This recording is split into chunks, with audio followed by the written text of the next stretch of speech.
Friends, ഇത് നമ്മളുടെ KSRTC ബസ്സിൽ നിന്ന് അവർ ടിക്കറ്റ് നമുക്ക് ഇഷ്യൂ ചെയ്യുന്ന ആ ഒരു റോളിൻ്റെ ബാക്കി കുറച്ച് ഭാഗങ്ങളാണ്. ഇത് എന്ന് പറഞ്ഞു കഴിഞ്ഞാൽ നമ്മൾ മനഃപൂർവ്വം അല്ലാത്ത ഉപദ്രവങ്ങൾ പലർക്കും ഉണ്ടാകാറുണ്ട്, ഇല്ലെങ്കിൽ പലരും അങ്ങനെ ചെയ്യാറുണ്ട്. അവരറിയില്ല അവർ ഉപദ്രവമാണ് ചെയ്യുന്നത് എന്നുള്ളത്. ഇത് ഇന്ന് എൻ്റെ വൈഫ് സ്കൂളിലേക്ക് പോകാൻ ബസ് കാത്ത് നിൽക്കുന്ന സമയത്ത്, ബസ് സ്റ്റോപ്പിൽ നിൽക്കുന്ന സമയത്ത് അതിലൂടെ കടന്നുപോയ ഒരു KSRTC ബസ് പാലക്കാട് വിക്ടോറിയ കോളേജിൻ്റെ ബാക്കിൽ എന്ന് വെച്ച് കഴിഞ്ഞാൽ, ഇത് മലപ്പുറം സൈഡിൽ നിന്ന് കോഴിക്കോടുന്നോ ഇല്ലെങ്കിൽ മണ്ണാർക്കാട് ഭാഗത്തുനിന്നോ ചെറുപ്പുളശ്ശേരി ഭാഗത്തുനിന്നോ ഒന്ന് വരുന്ന ബസ് ആണ്.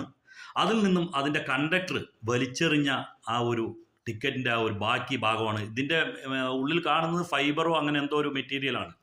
ഇത് കൊണ്ടിട്ട് നേരെ വന്ന് അടിച്ചത് അവരുടെ നെറ്റിയിലാണ്. അതിപ്പോഴും നല്ല വേദനയുണ്ട്.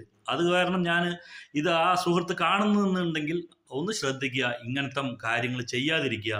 ഇത് മറ്റുള്ളവർക്ക് ഉപദ്രവകരമായി മാറും. ശ്രദ്ധിക്കുക.